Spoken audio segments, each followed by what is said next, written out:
काला जादू एपिसोड 67। खूब। फिर क्या हुआ? मैंने दिलचस्पी से पूछा। कोई 20 आदमी थे।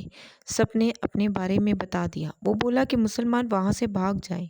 हिंदू खड़े रहे। मुसलमानों ने बुरा माना, कुछ चले गए और जो ना गए उन पर शहद की मक्खियाँ दौड़ा दी उसने। कैसे? मैंने पूछा।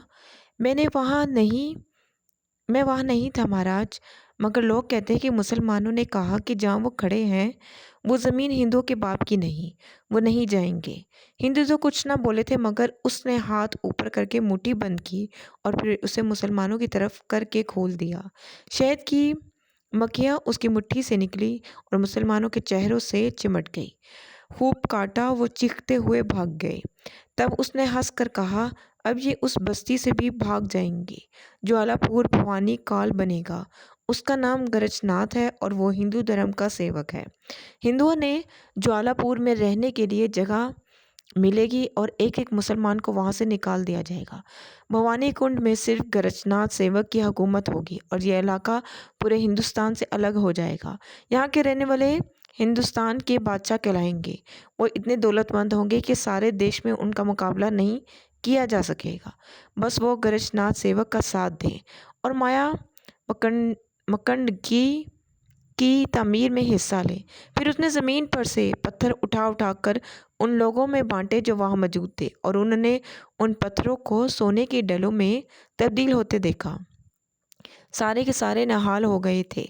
फिर भला उसकी पूजा क्यों न शुरू हो जाती। वो महान अवतार मान लिया गया। बस्ती में अजीब सी सनसनी फैल गई। लोगों ने आकर कहानियां सुनाई।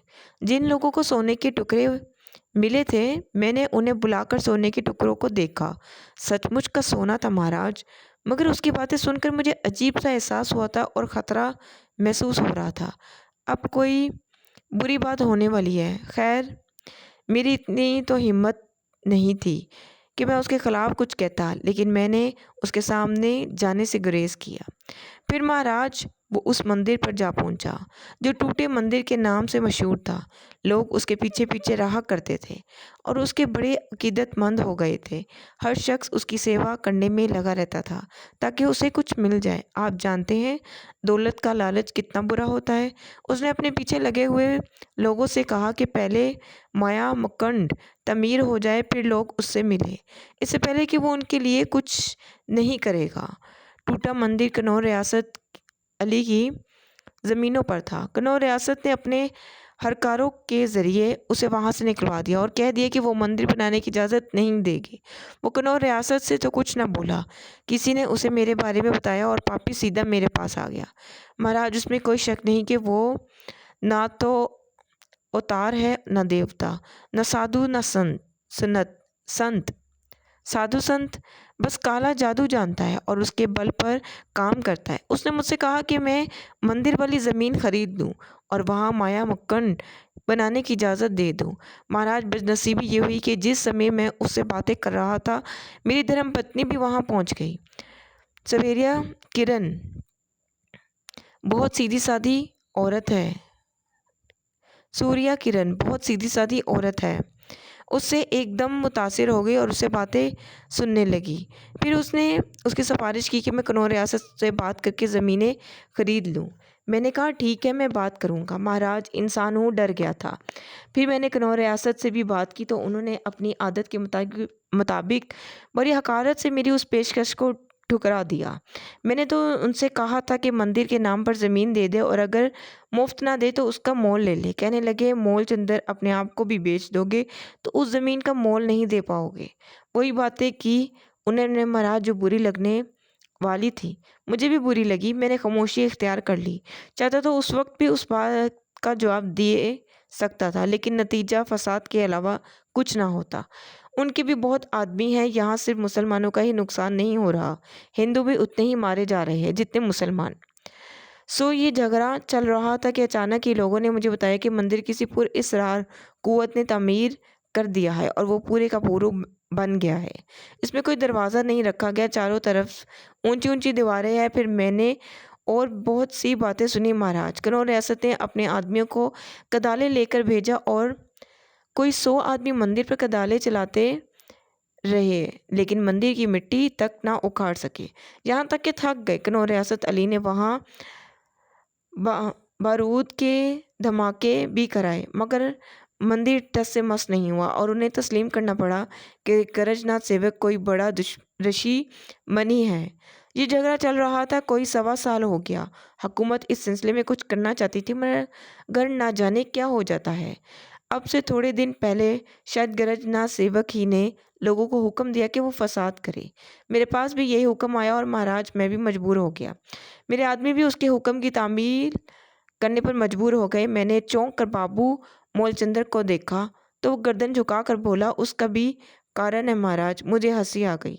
मैंने कहा, तो चलो वो भी बता दो बाबू मोलचंद्र। मोलचंद्र गर्दन झुकाकर मोलचंद गर्दन झुकाकर कुछ सोचने लगा, फिर बोला, मेरी धर्मपत्नी सवेरिया सूर्या किरण महाराज, उस पापी ने मेरे घर पर अपना मनूसा साया डालकर मुझे काबू में कर लिया। कैसे? कहानी और दिलचस्प हो गई थी। सूर्य किरण भगवान की सौगंध, एक सीधी सादी औरत थी, बिल्कुल घरेलू। उसने मेरी आंखों के इशारों के बगैर कुछ नहीं किया था, लेकिन वो आहिस्ता आहिस्ता बदलती जा रही थी। मैं आपको कैसे बताऊं? बस यूँ समझ ले कि उसने मुझ में दिलचस्पी लेना छोड़ दी थी। मैं कभी अचानक उसके कमरे में चला जाता तो वो चोर सी ही बन जाती, ऐसे जैसे मुझसे कुछ छुपा रही हो। मैंने एक दिन उससे ये बात कही तो वो बुरी तरह बिगड़ गई। पहली बार उसने मेरे सामने घर की बहुत सी चीज़ें तोड़ दी। मुझे गुस्से से ज़्यादा अजनबा हुआ था। महाराज, वो ऐसी ना थी। मैं खामोशी से उसकी निगरानी करने लगा। कभी कभी उसके बंद कमरे से किसी मर्द के बोलने की आवाज़ भी सुनाई देती थी। मेरे दस्तक देने पर वो दरवाज़ा नहीं खोलती थी। एक बार मौके पर मैंने दरवाज़ा तुड़वा दिया तो कमरे में से वो अकेली निकली। एक एक कोना छान मारा मैंने, मगर चिड़िया का बच्चा भी नहीं निकला। वो तमस्कराना नज़रों से मुझे देखती रही। वक्त इसी तरह गुजरता रहा। ज्वालापुर के हालात अच्छे नहीं थे। कनौर साहब ये समझते थे कि ये सब कुछ मैंने तासुब में किया है।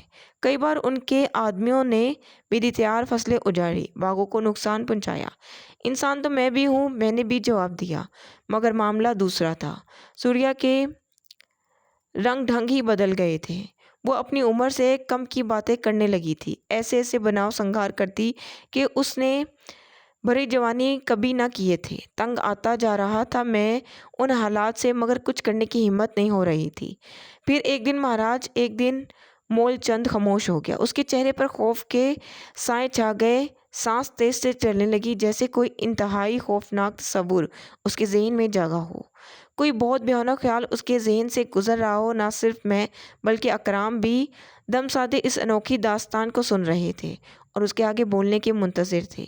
मोलचंद कुछ देर उसी कैफियत में मुब्तला रहा, फिर खुद को संभाल कर बोला, सवेरिया किरण उस शाम सरे शाम ही अपने कमरे में बंद हो गई थी। उसने सबसे मना कर दिया था कि कोई उसके पास ना आए। मुझे पता चला, मैं अंदर गया। मुझसे भी उसने कहा कि उसने कल भगोना व्रत रखा है और चांद चमके ही वो बाहर निकलेगी और सबसे पहले चंद्रमा के दर्शन करेगी। मेरे लाख कहने पर उसने दरवाज़ा नहीं खोला तो मैं बिगड़ कर चला आया। मुझे बहुत गुस्सा था, साथ ही मैं सोच रहा था कि बात बहुत बिगड़ गई है, अब कुछ करना चाहिए। मैं ऊपर के घर में चला गया और गुस्से में जागता रहा। घर के सारे लोग सो चुके थे और चारों तरफ सन्नाटा फैला हुआ था। चांद आहिस्ता आहिस्ता निकल रहा था। अचानक मेरे कानों में बैलों की घंटियां बजने की आवाज़ पड़ी और मैं अपनी जगह से उठकर मंदिर पर आ गया। रात के उस समय किसके बैल खुल गए, मैंने ये सोचकर मंडेरी से बाहर झांका, मगर ये देखकर मैं हैरान रह गया। महाराज के वो तो एक रथ था जिसमें जोड़ी जुती हुई थी। बैलों पर साथ सजे हुए थे, मगर कोई रथ बान उस पर मौजूद नहीं था। उसी समय दरवाज़ा खुला और सूर्य किरण सजी बनी बाहर निकलकर रथ पे बैठ गई। बैल मुड़कर वापस चल पड़े। यूं लग रहा था जैसे कोई नजर ना आने वाला जोड़ी हाँक रहा हो। मेरी हैरत गुस्से में बदल गई। कुछ भी था, वो मेरी अस्त्री थी।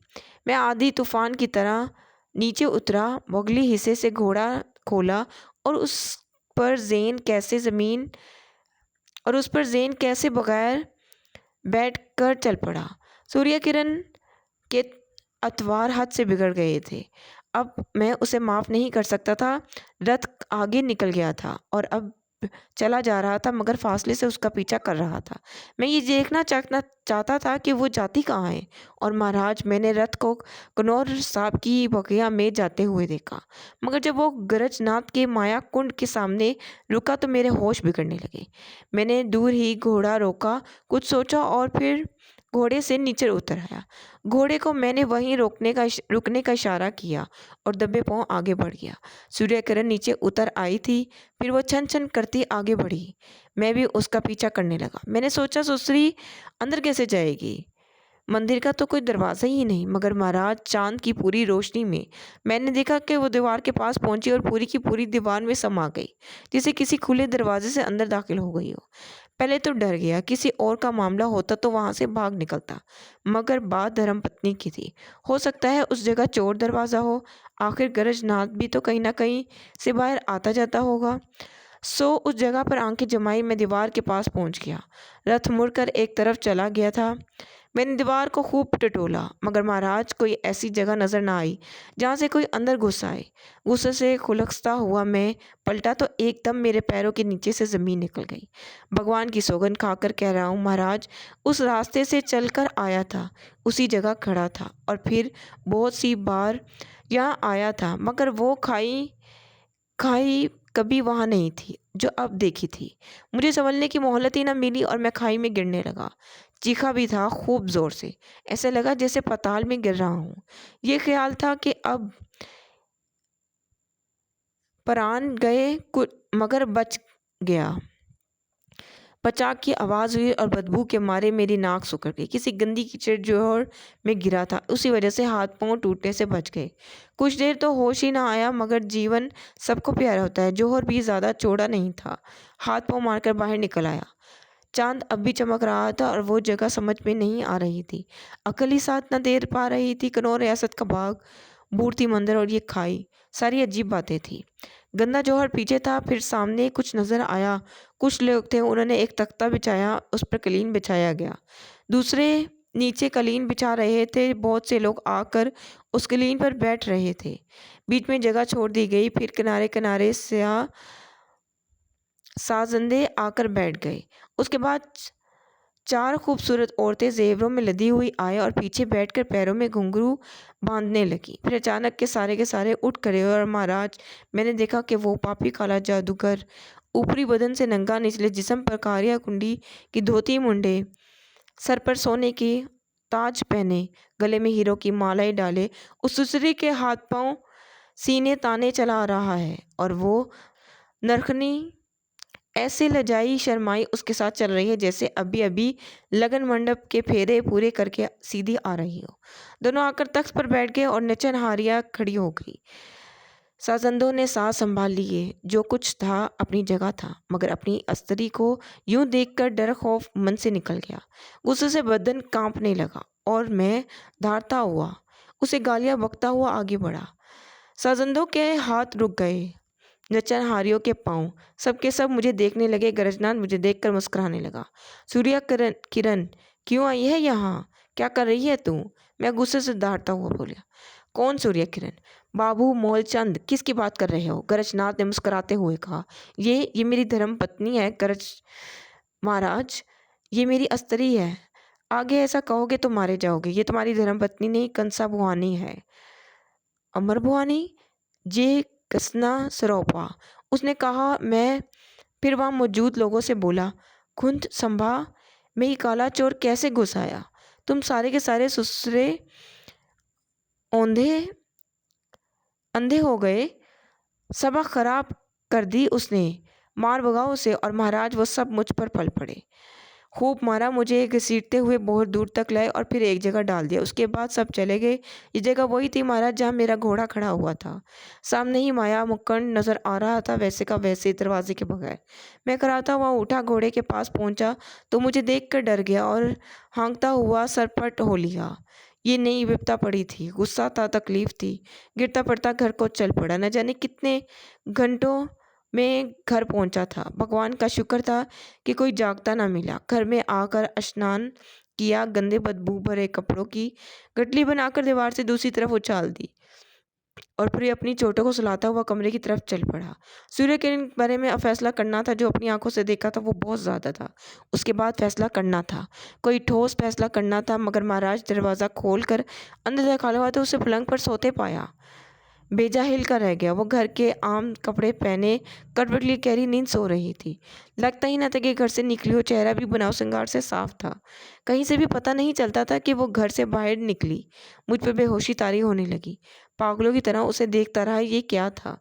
किस जाल में फंस गया था मैं? उसे यहाँ से निकलते हुए देखा था मैंने, और फिर वो काली संभा भी नजर आई थी।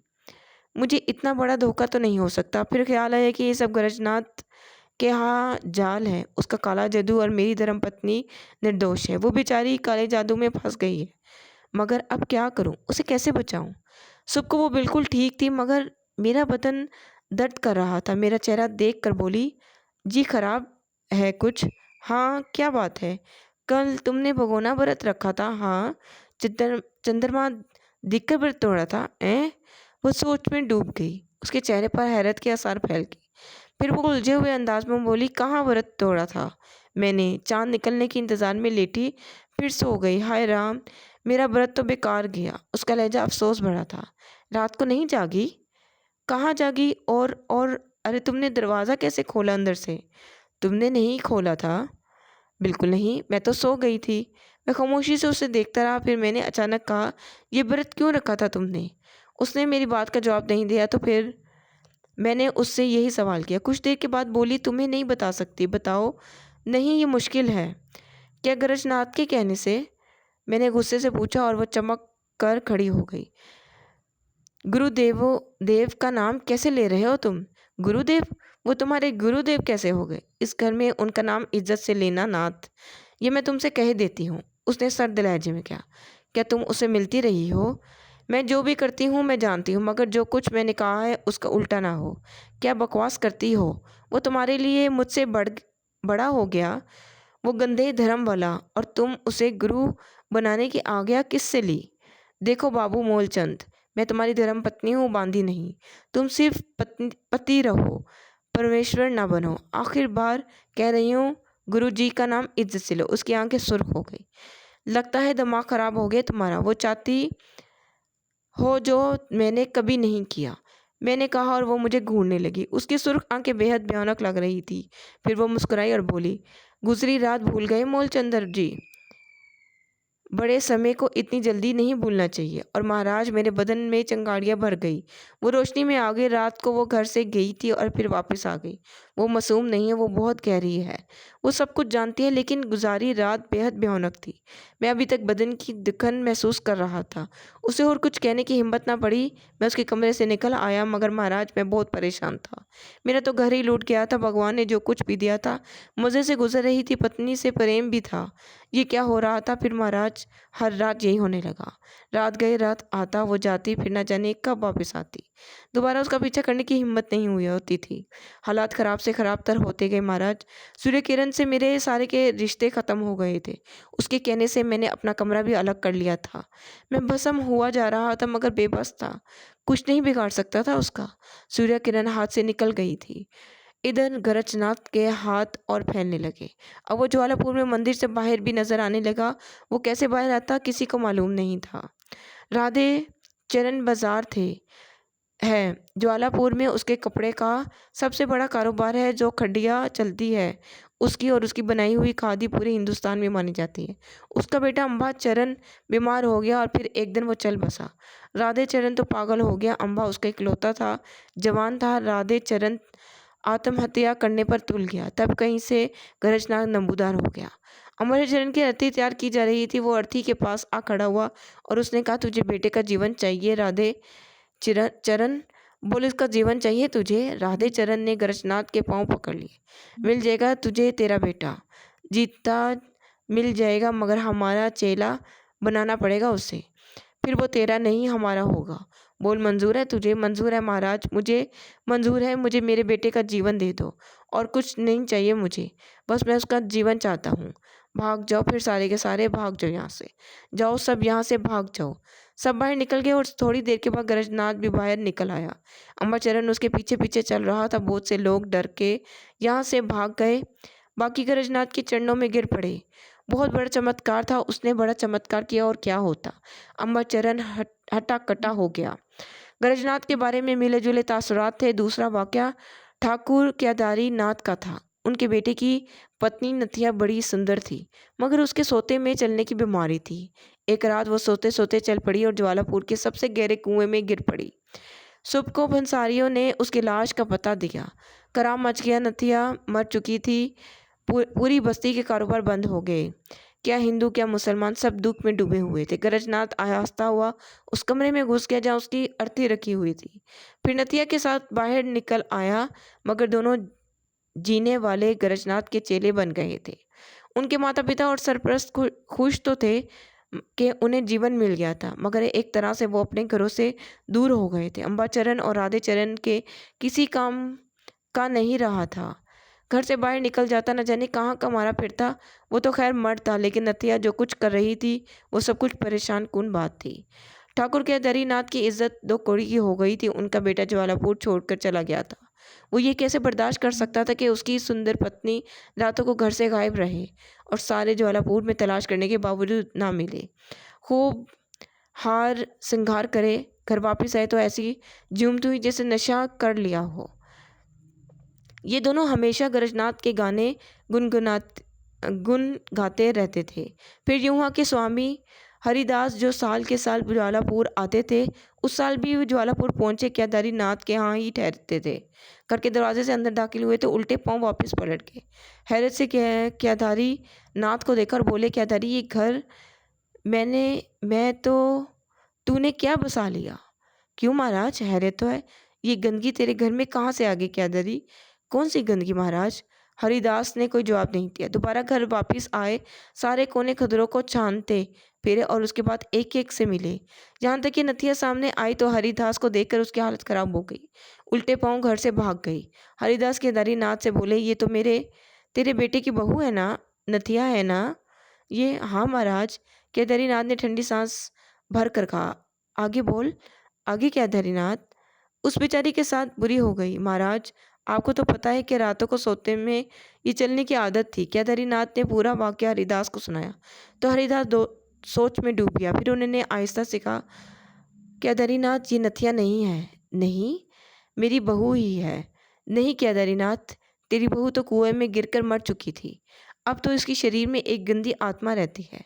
तुम उसे वीर कह सकते हो, गरजनाथ का। वो गरज बाबू का वीर है जो नथिया के शरीर में दाखिल हो गया और उसके बल पर उसका शरीर कायम है। केदारीनाथ तो भक्त से रह गया था। नथिया की बहुत सी हरकतें उसके इल्म में थी जिनसे हरिदास की बयान की तस्दीक होती थी।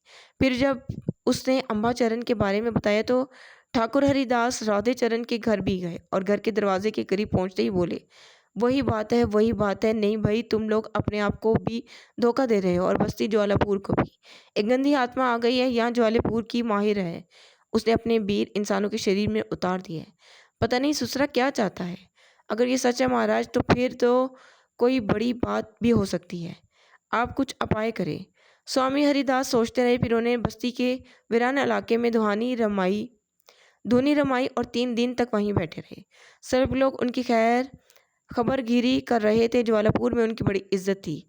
हर साल आते थे और लोगों को अच्छी अच्छी बातें बताते थे। सभी उनके अकीदतमंदों में से थे। तीसरे दिन जब उनकी धुनी खत्म हुई तो वो चुपचाप उठे और बस्ती ज्वालापुर से निकल गए। फिर किसी ने उन्हें ज्वालापुर में नहीं देखा था, मगर जो बात वो छोड़ गए थे वो लोगों में गश्त कर रही थी। कुछ ने उनकी बात को सच माना, कुछ ने झूठ। बात आई गई हो गई। फिर एक दिन अम्बाचरण ने ज्वालापुर के चौक में खड़े होकर एक ऐसी इश्तियाल अंगेज तकरीर की जो पहले किसी के दिमाग में नहीं आई थी। उसने कहा कि ज्वालापुर के हिंदुओं, तुम लोगों को मालूम नहीं कि तुम्हारे दरमियान कितना महान पुरुष आ गया है। तुम्हारी तकदीरें बदलने वाली है। वो तुम्हारे लिए दौलत के अंबार लगा देगा। ज्वालापुर दर हकीकत अखंड हिंदू स्थान बनेगा और सारा हिंदुस्तान उसके पीछे होगा। तुम लोगों ने गरजनाथ को समझा नहीं है। भवानी कुंड को फैलाओ, कन्नौज रियासत से उसका बाग छीन लो। इस पूरे बाग के गिर्द 4 दीवारी बनवा दो और उसका एक रास्ता बना दो ताकि तुम माया कुंड की सेवा कर सको, उसके दर्शन कर सको। वो बहुत बड़ा आस्थान है और गरजनाथ सेवक जी तुम्हारे ज्वालापुर को तुम्हारे लिए सूरक बना देना चाहते हैं। ये तकरीर नतिया ने भी की। लोगों ने सुना मुसलमानों के खिलाफ उन दिनों ने बाकायदा प्रोपेगेंडा शुरू कर दिया और बात कनौर रियासत अली ख़ान तक पहुंच गई। रियासत अली ख़ान ने फौरी तौर पर रद्द अमल का इजहार किया। मुसलमानों का एक बहुत बड़ा जलसा हुआ जिसमें रियासत अली ख़ान ने तकरीर करते हुए कहा कि ज्वालापुर के हिंदू सरकशी कर रहे हैं, मुसलमान अपने अपने हथियार संभाल लें।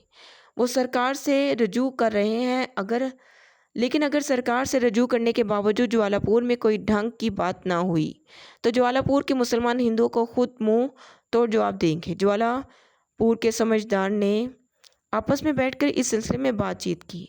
कनौर रियासत अली ख़ान ने को और मुझे आमने सामने किया गया। मैंने कनौर रियासत अली ख़ान से कहा कि ये चंद लोगों का काम है, सारे ज्वालापुर के हिंदू ऐसी सोच नहीं रखते। तो कनौर रियासत साहब ने कहा कि अगर मैं ज्वालापुर से हमदर्दी रखता हूँ तो जाकर हुकूमत से बात करो और कहो कि उन सड़कों की सरकशी दबाने के लिए फौरी इक़दाम किए जाएं। अभी तक मुसलमानों ने ऐसी कोई तकरीर नहीं की, लेकिन जवाबी कार्रवाई की जा सकती है। मैंने सबके सामने वादा किया कि मैं पहले तो उन लोगों को समझाऊंगा जो ऐसी बातें करते फिर रहे हैं, और अगर ये मेरे समझने से बाज ना आए तो फिर सरकार को दरख्वास्त दूंगा। मैंने जो वादा किया था वो सच्चे मन से किया था, लेकिन उस रात जब मैं अपने अलग कमरे में सो रहा था, मेरे कमरे के दरवाजे पर आहटें हुई और फिर मैंने अपनी धर्मपत्नी और गरजनाथ सेवक को अंदर आते हुए देखा। गरजनाथ सेवक लाल लाल आंखों से मुझे घूर रहा था। फिर उसने कहा, तुम तो हिंदू स्थान बनाने से रोक रहे हो ज्वालापुर को, तुम हमारा साथ नहीं दोगे?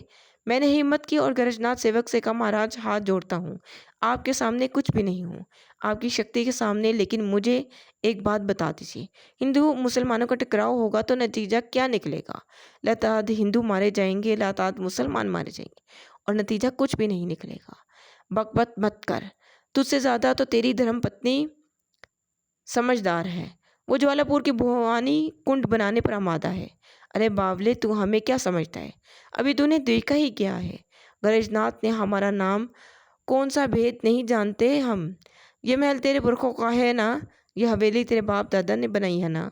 बोल, क्या तुझे बता गए हैं कि इस हवेली के नीचे एक तहखाना छुपा हुआ है और उस तहखाने में एक अजीमुन्निशान खजाना है, इतना बड़ा खजाना कि तूने सारे जन्म भी दोनों हाथों से दौलत से समेटता रहे तब भी इतना कमा ना पाए। अरे ये हम जानते हैं, और यही नहीं ज्वालापुर ही में नहीं, आसपास की ज़मीनों पर जितने खजाने दफन है हमारी निगाहों के सामने हैं। हमसे कोई क्या टकराएगा? हम तुझे दिखाएं वो खजाना, वो तुझे मालूम नहीं, उसके बाद तुझसे दूसरी बातें करेंगे। और महाराज उसके बाद वो मेरा हाथ पकड़कर निकल आया। मैंने अब भी उसे लरजती आवाज़ में कहा, देखो गरजनाथ महाराज, उस दिन से मैं तुम्हारे आड़ नहीं आया। तुमने मेरी धर्मपत्नी पर कब्जा जमा लिया, तुमने मेरा संसार मुझसे छीन लिया। मैं कुछ नहीं बोला महाराज, ये सब कुछ अच्छा नहीं है। बहुत से बच्चे यतीम हो जाएंगे, बहुत सी औरतें विधवा हो जाएंगी। ऐसा ना करो। मुझे यकीन ना था कि वो वाकई किसी ऐसे खजाने तक ले जाएगा, बल्कि मैं यही सोच रहा था कि अब किसी बड़ी मुसीबत में गिरफ्तार होने वाला हूँ। लेकिन हवेली के एक ऐसे से में जो पुराना बना हुआ था और अब खंडर की शक्ल में पड़ा हुआ था, वो एक छोटे से दरवाजे से अंदर आके ले आया। अंदर घुसकर मेरी धर्मपत्नी सूर्या किरण ने एक मशाल रोशन कर ली और उसके बाद गरजनाथ सेवक ने एक दीवार में कुछ टटोल कर एक दरवाज़ा दराफ्त किया, जिसे मैंने वाकई पहले कभी नहीं देखा था। हम उस दरवाजे से अंदर दाखिल हो गए। लंबी सी सुरंग थी, नागौन से फनकार सुनाई दे रही थी और मेरा शरीर खौफ से कांप रहा था। मैं अपने जीवन के अंत का यकीन कर चुका था, लेकिन लंबी सुरंग का खात्मा एक बड़े से चौकोर कमरे पर हुआ, जो लाल ईंटों से बना हुआ था और सैकड़ों साल पुराना मालूम होता था। उस कमरे में लकड़ी के बड़े बड़े संदूक रखे हुए थे, जिनकी लकड़ी के रंग से उनके पुराने होने का अंदाज़ा होता था। मशाल की रोशनी में मेरे कमरे का माहौल भयानक नजर आ रहा था। गरजनाथ सेवक ने एक संदूक खोल दिया और पूरा कमरा भग से रोशन हो गया। सफ़ेद, नीली, हरी, पीली, लाल रोशनियों की किरणें पूरे कमरे को मुनव्वर करने लगी। ये हीरे जुड़े जेवरात थे, जिनकी बनावट इतनी पुरानी थी कि ऐसी बनावट का कोई नामो निशान नहीं था। सोने के ये जेवरात गोल गोल कंघियाँ और न जाने क्या-क्या। ये सब कुछ देखकर मुझे बेहोशी तारी होने लगी। महाराज दौलत उस संसार से सबसे बड़ी चीज़ है और मेरे सामने सचमुच इतनी मौजूद थी कि मैं ख्वाब में भी उसे नहीं देख सकता था। मैंने सपनों में भी नहीं सोचा था इस बारे में। गृहनाथ सेवक ने कहा, ये तेरी और ये यही के क्या, बल्कि यूँ समझ ले कि धरती के नाम अंदर इतना कुछ छुपा हुआ है कि तू देखे तो हैरान रह जाए। हम तुझे भी ये सब कुछ दिखा देंगे। तेरी धर्मपत्नी तो हमारे साथ धरती की गहराइयों में सफ़र करती है। हमने उसे महान बना दिया है। वो अकेली ही चाहे तो बहुत कुछ कर सकती है, मगर अब वो समय आ गया है जब तुझे हमारा ये काम करना होगा। हम तुझे मजबूर ना करते, लेकिन जो वादा तू करके आया है वो तेरे परिवार के लिए बड़ा खराब होगा और हम नहीं चाहते कि सूर्य किरण के मन को दुख पहुंचे। सो सुन, तू कुछ नहीं बोलेगा उस सिलसिले में, ना किसी को समझाएगा, ना कहीं बाहर जाएगा, बल्कि अब तू हमारे लिए काम करेगा। ज्वालापुर का बहुत बड़ा आदमी बनने के लिए अब तुझे हमारे काम करने होंगे और जो काम हम तुझसे लेना चाहते हैं वो तुझे बताए देते हैं। क्या समझा? अब हिंदू मुसलमानों की बात आगे बढ़ जानी चाहिए और तू चिंता मत कर। हम उन सारे ससुरों से निपट लेंगे, ठीक कर देंगे एक-एक को। जो मारे जाएंगे वो तो मारे जाएंगे, बाकी ज्वालापुर छोड़कर भाग जाएंगे और फिर ज्वालापुर बनेगा अखंड हिंदू जाति, अखंड भवानी अस्थान। क्या समझा? वो कह के लगाने लगा, लेकिन मुझ पर खजाने के सहर तारी था। उस भंडार में इतना कुछ था कि मेरी अक्ल ठिकाने नहीं आ रही थी। वो हाथ पकड़े मुझे वहाँ से बाहर निकाल लाया और उसके बाद मेरी धर्मपत्नी से बोला, हम जा रहे हैं सूर्या, हमारे बात तू इस बावले को समझाना, ये काम अब तेरे सुपुर्द है। बहुत महान बनने की कोशिश नहीं कर रहा महाराज, इंसान था, इंसान हूँ और इंसान रहूंगा। वो खजाना देखकर मुझ पर ऐसी बदहवासी तारी हो गई थी कि मेरी सोचने समझने की कुव्वत खत्म हो गई। सूर्य किरण मुझे कमरे में ले आई थी, बड़े प्रेम से मुझे बिठाया। बहुत अरसे के बाद उसने मेरे इतने करीब आकर मुझसे बात की कि मेरा दिल ढानवा डोल होने लगा। बोली, सच ये है कि महाराज गरजनाथ इतने बड़े आदमी के हम तो सोच भी नहीं सकते। उनके पास महान शक्ति है और जो वो चाहे कर सकते हैं। ये तो मेरी और तुम्हारी खुशकिस्मती कि उन्होंने पहले मुझे और अब तुम्हें अपना सेवक चुन लिया। यकीन करो, हम संसार के अमीन तरीन लोग बन जाएंगे। ज्वालापुर में रहने वाले हर हिंदू इतनी दौलत हासिल कर लेगा कि शहर के शहर खरीद सके। महाराज मुझे धरती के सीने में न जाने कितनी दूर दूर तक का सफ़र करा लाए हैं। उन्होंने खंडरों और ज़मीनों में छुपे ऐसे ऐसे खजाने दिखाए मुझे कि तुम देखो तो तुम्हारी आंखों की रोशनी चली जाए। वो सारे खजाने इकट्ठे करके अखंड भवानी मक्कड़ में लाना चाहते हैं। ज्वालापुर के आगे जाग रहे हैं। फिर तुम हिंदू जाति होकर हिंदुओं के लिए काम क्यों नहीं करते? मैंने बेबसी से कहा, मगर इंसान का जीवन भी तो कोई हैसियत रखता है। जब लड़ाई होगी तो क्या हिंदू ना मारे जाएंगे मुसलमानों के हाथों? देखो, जो कुछ होना होगा वो तो होकर रहेगा, मगर तुम क्यों अपने जीवन को रोग लगाते हो? तुम वही करो जो गरजनाथ भगवान कहते हैं। मुझे क्या करना होगा? सबसे पहले तुम्हें एक काम करना होगा। जो मुसलमान नवाब है ना, अरे मैं उस कनौर रियासत की बात कर रही हूँ। तुम उससे गुठ जोड़ करो, मेल बढ़ाओ। उसके बाजू पर एक तवीज़ बंधा हुआ है। वो तवीज़ उसे किसी मुसलमान जोगी ने दिया था। वो तवीज़ उस संसार की हर आफत से महफूज रखता है। अगर वो उसके हाथ पर ना होता तो अब तक उसका क्रियाक्रम हो चुका होता। तुम उससे उस बारे में बातचीत करो कि तुम अम्बाचरण और नथिया के बयानों के खिलाफ काम कर रहे हो और हिंदुओं को अपना हम आवाज़ बना रहे हो। इस सिलसिले में तुम्हें कनौर रियासत की मदद दरकार होगी। उसे कहो कि पुराने रंजिशें बुलाकर फिर से नई दोस्ती की जाए। जैसे भी बन पड़े, उसे झील पर नहाने ले जाओ और जब वो झील में उतरे तो उसके बाजू से तवीज़ खोल लो और फिर उसके घर में या फिर कहीं बुलाकर नशे की कोई ऐसी चीज़ दे दो कि वो बेहोश हो जाए।